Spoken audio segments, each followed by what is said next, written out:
Over the centuries, many people have recounted the Jacobite stories, and in particular about the Jacobite final defeat at Culloden. A very well organised group, going by the name of the White Cockade Society, brought together a wide diaspora of wonderful people from all walks of life to tell this story. I had the great privilege to join this superb group in the early 1990s. At the time of joining, I took this video of one of their Culloden Battlefield tours. I believe it stands up well to the test of time.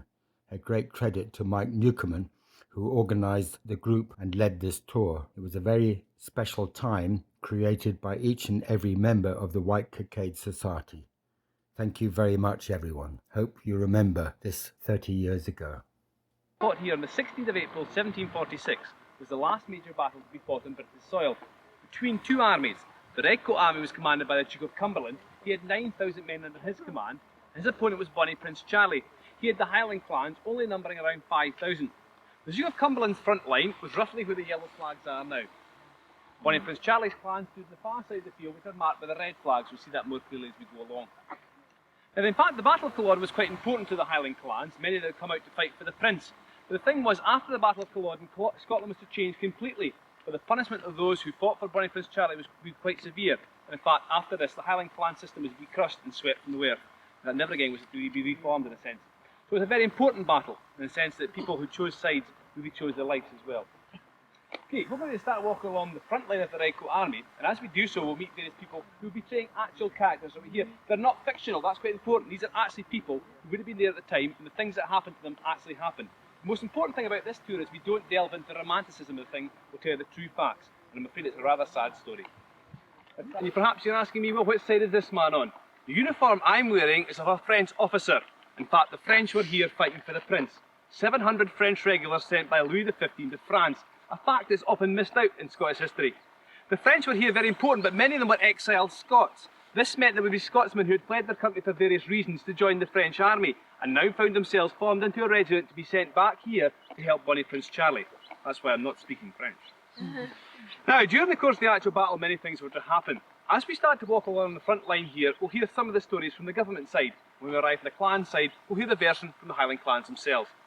When Bonnie Prince Charlie arrived in Scotland in 1745, he raised the Highland clans with the idea of overthrowing the present king and putting his father, King James, back on the throne of Britain.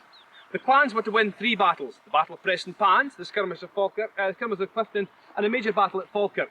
Even though each of these times they were outnumbered in the actual conflict itself. The reason why the clans won will become apparent as we go along. Bonnie Prince Charlie had got as far as Derby with his army, less than 200 miles from London itself. But when they discovered that they weren't getting support from the English Jacobites, the plan was to return to Scotland to fight the last major battle here in the Highlanders' home ground. Bonnie Prince Charlie had the help of one very important man, Lord George Murray. Murray was the Prince's general. He knew the Highland clans very well and knew best how to use them in battle, and all the victories up to this point had been down to Murray's strategy. But Bonnie Prince Charlie also had another friend that wasn't so successful. His name was William O'Sullivan. O'Sullivan was the Prince's quartermaster general, and in fact he was the man responsible for choosing the battle site. He had reviewed this field and reported back to Bonnie Prince Charlie, I believe it to be a good field, but in fact it was far from that. The ground was to be so boggy and wet, it was to slow down the Highland clans' charge so much, many of them were to be killed in the actual movement. Mr O'Sullivan, we hear about him as we go along because he makes a lot of technical mistakes, and the first thing you learn about him and Bonnie Prince Charlie was none of them had ever been soldiers in their life before. Okay, let's start. Cumberland followed the coastal route to Aberdeen, and there he trained his redcoat soldiers 3 weeks before the battle. Bonnie Prince Charlie, having brought his men back here to the Highlands, had let many of them slip off home to see how their wives and families were, leaving him plenty of time to gather his troops before the battle took place. But Cumberland was forced marching his men from Aberdeen to Nairn, 12 miles from here, in 3 days, and Prince Charlie desperately tried to gather his troops, but he could only muster 5,000 men, and the opposing was a force of 9. Many of these men have their own tale to tell. Perhaps we'll hear from this gentleman.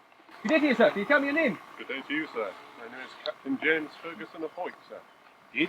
And how do you feel about the battle today? Can you tell these good people also about yourself? I will indeed. Ladies and gentlemen, I bid you good day, for it is today, the 16th of April, in the year of our Lord 1746, that the Stuarts and their treacherous allies will finally be crushed. This field will suit us well. It is flat and open, and we can use our cavalry and artillery to good effect.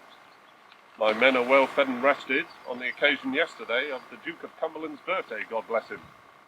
And God willing, the day will be ours, and the Highland pestilence will finally be swept from this land. Strong ones no better than savages. But during the course of the day, they were to find that they were much more than that. The Highland clans were fierce warriors, and their greatest strength was their Highland charge. They would charge into the ranks of the army, break up the ranks, and fight the men as individuals. When it came to a hand-to-hand fight, there was no army in Europe that could beat the clans.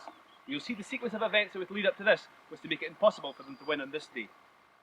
Let's carry on. And here perhaps he can tell his own tale. Good day to you, sir. Can you tell me your name? Yes, sir. Richard Chisholm's the name. You don't sound like an Englishman to me. I'm not an Englishman, I'm a Scottish. Indeed, and how long have you been in the King's service? A little over a year. How do you feel about the battle today? The battle today's not too nice, really, because I'm going to be fighting my own clansmen. In fact, my brother's over there somewhere amongst that crowd, so... You're not happy about that? Not really. So, what do you believe will win the day for you? Oh, our armoury, that's going to win the day. That's the superior firepower anything we'll have. What would we be firing? Cannonballs? No, we use this grape shot. A mixture of everything metal. Very nasty material. This is what the government soldiers are to fire at the clans as they charge, the sort of thing that will tear through flesh like paper. This cannon effect is to wear down the clans so much before they reach the government lines, half them are never to be. Good day to you, sir. Good day. Fight for the Prince, in particular the Campbells. The Campbells were Presbyterians and therefore bitter enemies of the Catholic House of Stuart, but it wasn't as simple as that. The Campbells were known as the Black Clan of Scotland because they always fought for the government, for really reasons best known to themselves. The Campbells were militia. That meant they were dressed exactly the same as the Highlanders who were fighting for the Prince would have been dressed. Many of these men have their own reasons for being here, and of course a lot of them wouldn't even speak English, they'd only speak Gaelic. So I'll try to see if I can communicate with them. Kimera Hal. Madam Barvari, Hammy Gamatapple, Kimmer how a hain. I'm fine. Can you speak English for these good people? Yes, I can speak some of your English, sir. Can you tell me your name? My name is John Campbell. What brings you here onto the field today? Oh, we're not here to fight for any king or country. The MacDonalds are over there, and they killed our brother. We're here for revenge. Aye, we want revenge. Indeed. Well, it's been a good day in your actual campaign. They were to swing around to the far right to attack the Highland clans who had left the field. And at one point during the course of the Battle of Culloden, the battle became a clan battle. Let's carry on. Being Scots, these seem to be men from the English regiment, so let's hear what their story is to tell. Good day, gentlemen. Can you tell me your names? Good day, my name's George Taylor of Plymouth in Essex. And you? Norman Hill, blacksmith. I'm here to support my king, true Protestant. Indeed. And can you tell me, sir, how do you feel about the battle today? I feel good about today. I think we'll win today. Well, they may not fare too well in battles in the past, however, are they not? Right enough, my mate Adam, he was killed at Falkirk. We were defeated. We cut his head clean off his shoulders. Then they've blasted broadswords. But we've been training and we've got a new technique. Perhaps demonstrate that for us. Billy Cumberland, he's taught us this new bayonet drill. Instead of stabbing at the man directly in front of us, like we were before, lost, we stab at the man who's attacking a partner to the right. We stab him underneath his arm with his sword. Going to get him underneath. Indeed, interesting technique. You hope this will win the day for you? I'm sure with that, and our cavalry and cannon will win the day. And will you be glad when the campaign is over? The campaign is over, we'll be back home with our family. Well, gentlemen, I certainly don't wish you good luck. I do bid you a good day. £3 guns up from Inverness for the Highland clans to use, but he wasn't to check the ammunition boxes and he was to bring the £4 ammo. If you can imagine a £3 cannon, a £4 cannonball doesn't fit in, so the guns were useless. The Jacobites were to get ammunition and they were actually to begin the battle at just before 1 o'clock, but in 14 minutes they used it up, and the only guns fired for the rest of the day came from this side of the field. That mistake was to cost the entire war for the Highland clans, and in fact changed the course of Scottish history. It's a scene away, however, so we'll carry on. And Donald roughly marks the spot as far as the left wing of the Highland army got during the attack. They didn't actually reach the government lines before they were brought down under heavy fire. But what actually happened was, the right wing of the army was to charge before the left, to engage the redcoat soldiers in combat and have to retreat. The left wing, who didn't charge the same time in the right, only got as far as here. The reason why these both didn't attack at the same time, I'll explain later. Now we mentioned Lord George Murray, the Prince's general. He had argued bitterly with the Prince over the chosen site for the battle. He had drawn up a battle plan to fight on those hills over there. The idea was to put the Highlanders on the high ground where they'd be more at home, They could charge down upon the Redcoat soldiers and perhaps have more chance of victory. But the Prince didn't like that plan, he was determined to fight here. Now we know Cumberland's army, the Redcoat troops, had arrived at Nairn 12 miles from here. On the 15th of April he stopped his men for a full day's rest, and also because it was his birthday, he gave the order for brandy and cheese to be served. So the Redcoat soldiers had a rare old time. The Prince brought his men up here on the 15th to stand in the battle lines waiting for the soldiers that didn't arrive. Because they believed the battle was going to be fought on the 15th, they didn't bring the food from Inverness for the Highland clans. And in fact, the only ration these clansmen were to receive for 2 days before the battle was 1 biscuit per man. The weather on the day, I don't know if it mentioned it, but it was sleet and snow and bitterly cold. Not at all a pleasant prospect at all. Clan chief fell.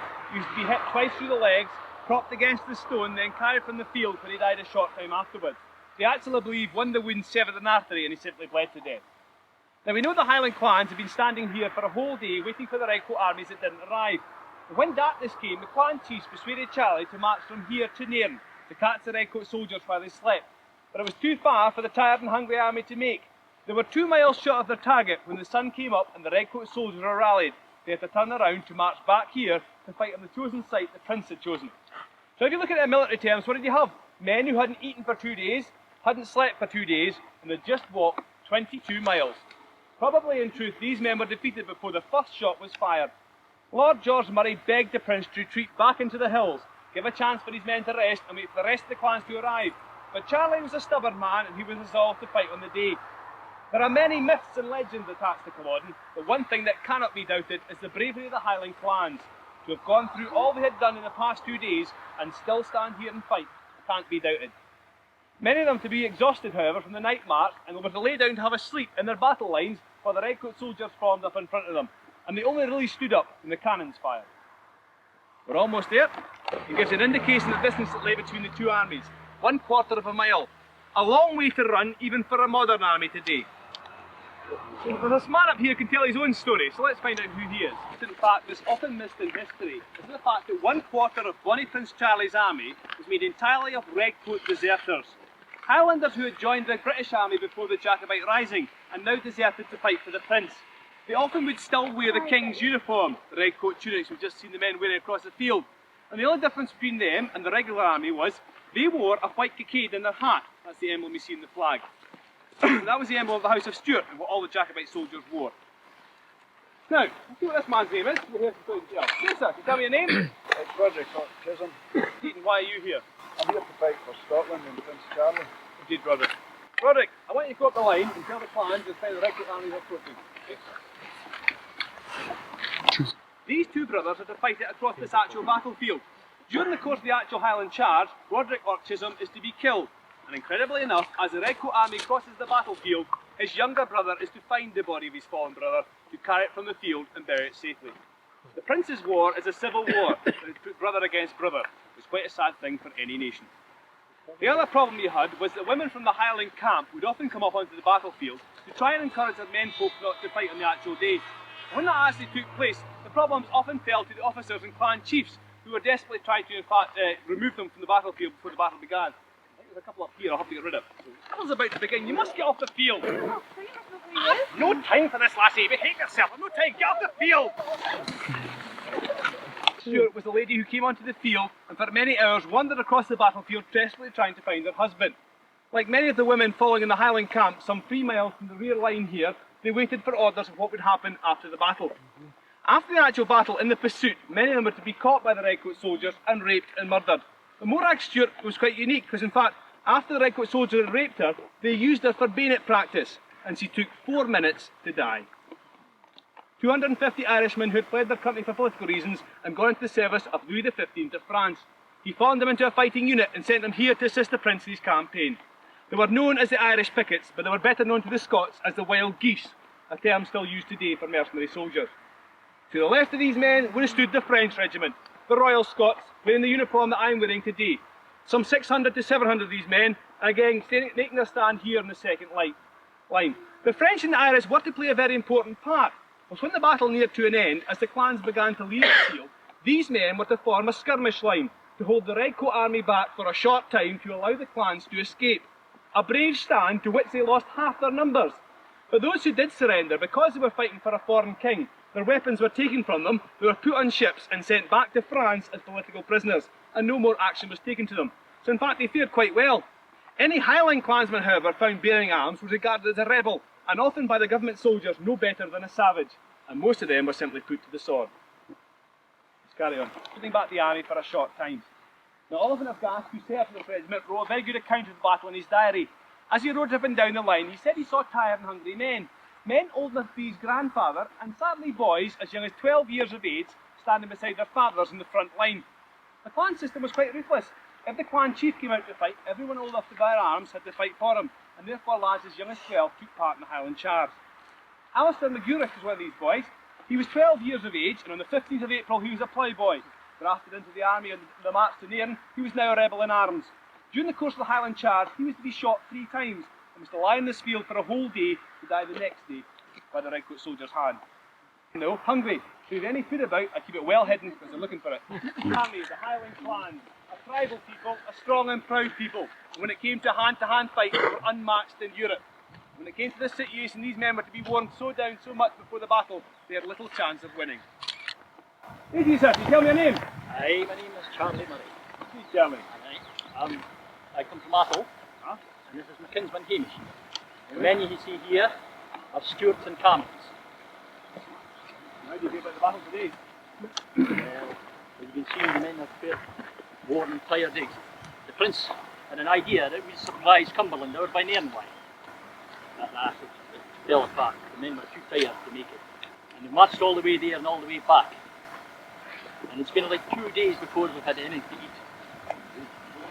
Well, I'm sure we'll try to get some as best we can. Wait a minute. You, stand up. You're not a Highland clansman, who are you? Told you the Black Work deserted when the Prince's army. Oh, indeed. Oh, well, I'm glad to see you. Good man. Well, stand up, lad, stand up. I can offer you no food, I'm afraid, but I do have orders from Lord George Murray. Oh, forget the orders. Oh, you must be the... Aye. Get back! Back in your ranks! Go down! Stand firm! Back in your ranks! Get back! You obey the orders of the Prince. Now follow for your lines. I pass orders. Pay attention. These orders have been signed by the Adjutant General Lord George Murray himself. It is required and expected of each officer or man that he should keep the post that is allotted to him. If any such man should turn to run away, the man behind such a man should shoot him. Nobody upon pain of death should sit between a plunder till the battle is won. The orders are signed by Lord George Murray, the Prince's General. Let's hear a cheer for the Prince. Hip hip! Hooray! Form up your lines then, man. Go on, form up, on ranks. Down the sword, on ranks. Bonnie Prince Charlie has pitted these men against the British Army.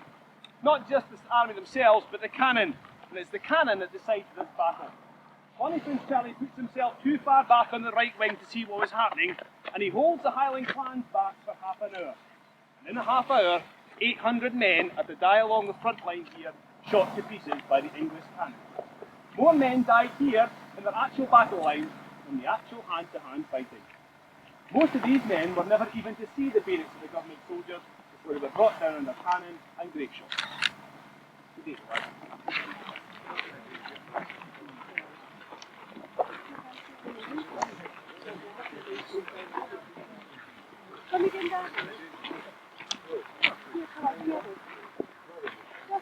Shed is now, but he was out of cannon range. He was to wait there to try and figure out what was happening, because he expected Cumberland's army to come forward and therefore shorten the distance for his Highland clans to charge.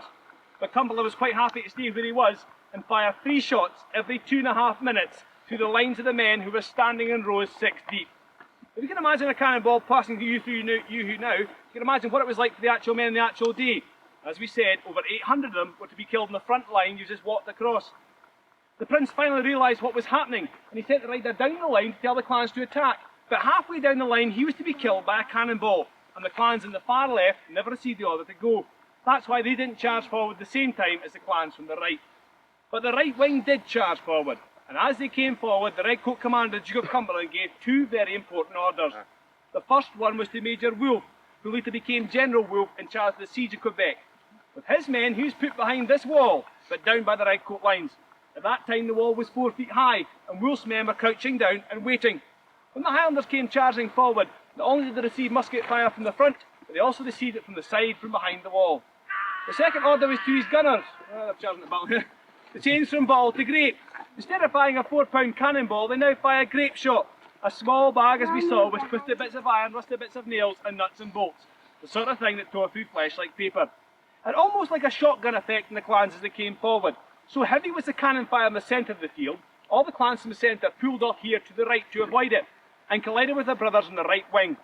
So what you actually had was about 7 to 1200 men in a solid clump running at a crescent speed of 12 miles per hour to one point in the battlefield, which was the two redcoat regiments on the far right, Barras and Munros. They smashed right through those regiments, but found themselves stopped by the second line, who held fast to do the bayonet drill properly. The clans who kept going gave accounts of crawling over 5 or 6 of their dead comrades before they even reached the enemy. So much carnage took place in such a small area. Finally, the clans realised, however, that the rest of the Jacobite army wasn't coming forward, because the indecisive prince did not give them orders to do so. So the clans turned around to try and leave the field. As they did so, the Campbells were to run round to the far side to tear a hole in the wall and attack them from the rear. A lot of the fiercest fighting was to take place then, because if you try to imagine what you would have had was two clan groups fighting with those kind of weapons who really hate each other. Bonnie Prince Charlie was led from the field just before the battle ended and was to stop 5 miles from here at the ford of Bailey. The clan chiefs were to beg the prince not to flee the field, but to make one last stand and fight almost like a guerrilla war in the hills. To which the prince was to reply, "No sir, I am for France and I bid you to do the same." As he turned to ride away and almost turned his back on the Highland clans, one clan chief, Lord Elcho, was heard to scream after him, "Run, you damn cowardly Italian." So perhaps they thought a little bit different about the prince at this point. If we continue to walk down the path,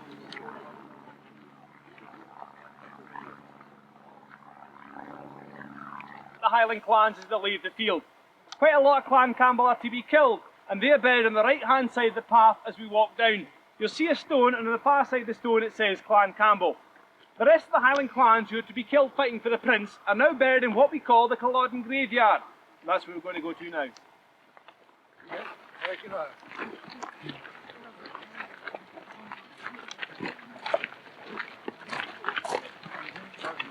At the same time they put up the gravestones, and at this point we tell the aftermath of Culloden. Rather sadly, Culloden is better known for what was to happen after other than during. It was to earn the Redcoat commander, the second son of King George II, the king of the time, the title the Butcher Cumberland, that stayed with him for the rest of his life. After the battle was over, Cumberland said to his mounted horsemen, his dragoons, "You haven't had much to do during the course of the day, so I'll let you have some sweet with your fatigue." So the horsemen went from here to Inverness in pursuit of the Highland clans, and in between there, they killed everybody, whether they took part in the battle or not. That was women and children as well. The orders then were to pacificate the Highlands, to seek out those who supported the prince. When you entered a Highland village, however, no one spoke English, they only spoke Gaelic, and therefore the innocent suffered the guilty, and whole communities were put to the sword. The pursuit of those who fought for the prince went on for many months, and those who had nothing to do with the campaign whatsoever were to suffer in the aftermath. But the saddest tale goes back here to Culloden. The Redcoat soldiers, having guarded this field all night so that no one could retrieve the bodies of their fallen comrades, came back onto the field the next day with orders from the Duke of Cumberland to cross the battlefield one more time, only this time they were to bayonet or club to death any wounded Highlander they found here. As they walked across the field of battle, they used their butts of their guns in the heads of the clansmen and their bayonets in their bodies and murdered all the wounded. So much blood was spilt on this field, the government doctor following the Redcoat soldier across the field wrote in his diary, "I actually saw the men splashing in pools of blood to stain their white gaiters to take them back as war trophies."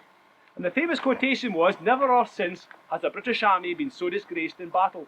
It carries to this day. No British Army unit that fought at the Battle of Culloden display Culloden in their battle honours because of the carnage that took place afterwards.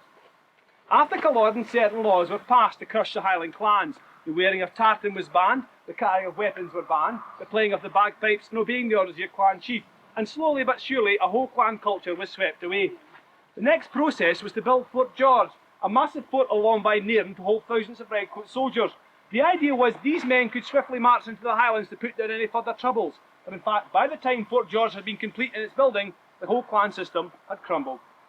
The local dockyard workers and labourers were drafted up from Inverness to bear the Highland clans. Many of them would know the clansmen here.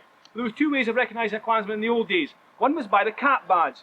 Each clan would wear a different plant or herb in his bonnet to signify which clan he was. The MacDonalds wore a piece of heather, the Stuarts wore an oak leaf and such like. The other method was by the tartan, but in fact the tartans we know today didn't exist at the time of Culloden.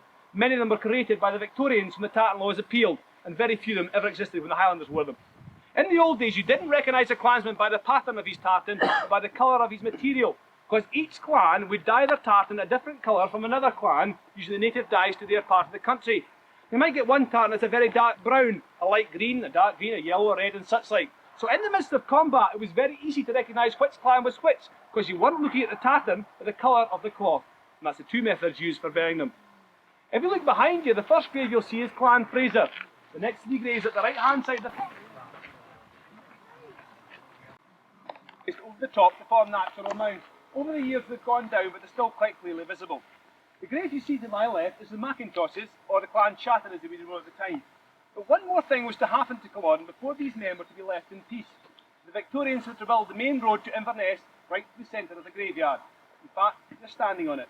As you can see, just make out what the road used to be. It wasn't until about 7 years ago the Trust raised enough money to develop the road to where it is today. But up to that point, the traffic drove up and down here quite freely to the town. When they actually did that, obviously they had to move some of the graves. If we take the Macintosh stone as a guide then, if you look over by the trees, you can just see a stone there at the grave. There it is over there. You can just make it out at the corner of the bushes. Further back, and one you'll only see as we walk past the actual bushes. Let's carry on then. The Well of the Dead. A natural spring well that's been here since the time of the battle. Possibly the drinking area for the White Cottage, which I'll tell you about lastly. Many wounded Highlanders came here for a drink after the battle. When they were discovered by the Red Coat soldiers, the order of the day was to give no quarter, which meant show no mercy. So the men were murdered where they lay. And the old legend says at one time the well turned red with the blood of the dead men. After the Battle of Culloden, there was still a Jacobite army, between 6,000 to 7,000 men, with who assembled at Rudman Barracks near Kingussie. These were men who had survived the battle, and those who arrived too late to take part in it. By this time, Bonnie Prince Charlie had headed to the west coast to escape to France.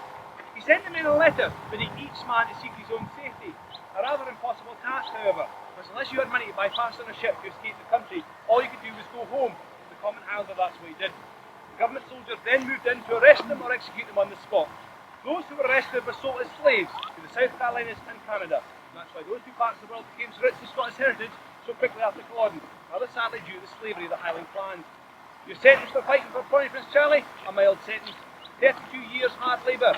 If you survived that, to the nationality of the country you're deported to.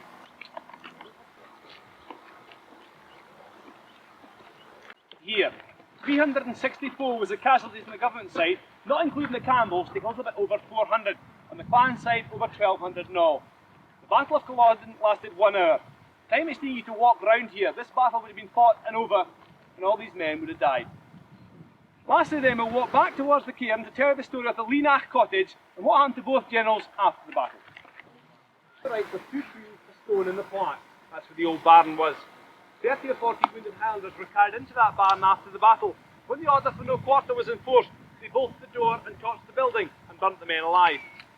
Cumberland went back to London to a big parade. He was claimed the conquering hero. They named a flower after him called Sweet William, but the Scots named a weed called Stinking Billy. He did continue his military career, but in fact he was never to win another battle in his entire life. We don't really know why. Bonnie Prince Charlie, now a fugitive, hid in Scotland for 5 months with a reward of £30,000 on his head. Eventually he was to escape to France to marry Louise of Stolberg, but she left him because Charlie was now rather fond of the bottle. He went back to Rome where he died of a massive stroke, possibly due to his excess drinking. So both generals didn't fare too well.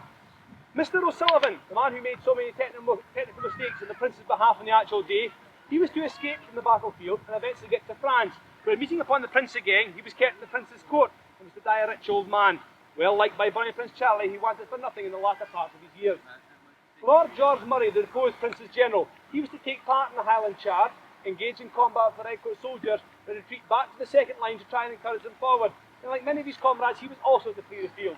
Eventually he escaped to France and he went to see the prince, but the prince refused to speak to him again, blaming him for the defeat. Because of the argument over the chosen battle site, he thought the men were disheartened. Murray went off to fight for the Dutch king and won various campaigns and wars for him. In fact, later European historians were to compare Murray's military tactics to be very similar to that of Napoleon. The National Trust are in the area now, and because they do, they hold a small piece of time. And in years to come, it's possible perhaps our generations will still be able to come here, not to view the last battle site to be fought on British soil, but in fact the turning point in Scots history. Ladies and gentlemen, we have been members of the White Cockade Society. historical reenactment group. We specialise in presenting history as probably it would have been, and not as a romantic myth as it would have been in the past. We hope you've enjoyed our presentation as much as we've enjoyed doing it for you. Thank you. If you